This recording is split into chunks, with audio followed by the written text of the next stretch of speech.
नमस्कार, क्रांतीज किचन मध्ये आपलं स्वागत आहे। आज आपण झटपट आणि चविष्ट असं आवळ्याचं लोणचं बनवतोय।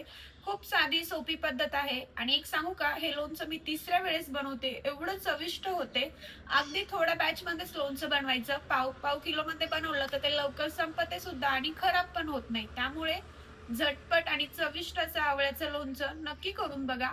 आवळा हे खाणं शरीरासाठी खूप चांगलं आहे हे सर्वांनाच माहिती आहे, पण तो खावासा वाटत नाही कारण चवीला थोडा तुरट असतो। पण असं मसालेदार लोणचं बनवलं तर सर्वजण आवडीने खातील।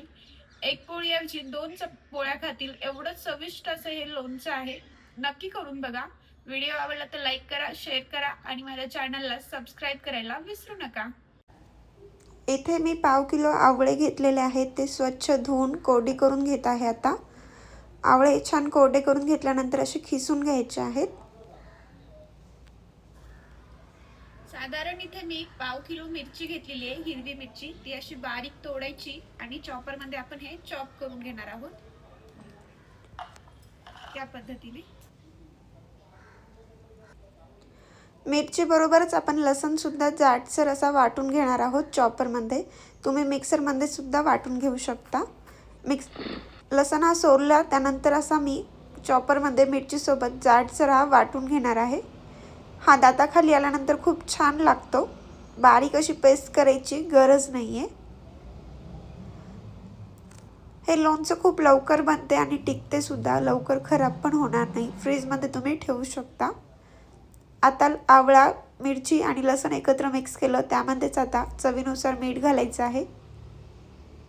याचबरोबर धणे, जिरे, सोप, मोहरी आणि मेथीचं पावडर आहे। हे भाजून घेतलं सर्व साहित्य आणि त्याचं पावडर करून घेतलेलं आहे। त्याचबरोबर लाल तिखट, आमचूर पावडर आहे। छान असं मिक्स करून घ्यायचं आहे। आता आपण तडका देण्यासाठी तेल असं कडकडीत गरम करून घेतलं, त्यामध्ये जिरं, मोहरी घातलेली आहे। याचबरोबर कलौंजी घालायची, याने चव खूप छान येते लोणच्याला।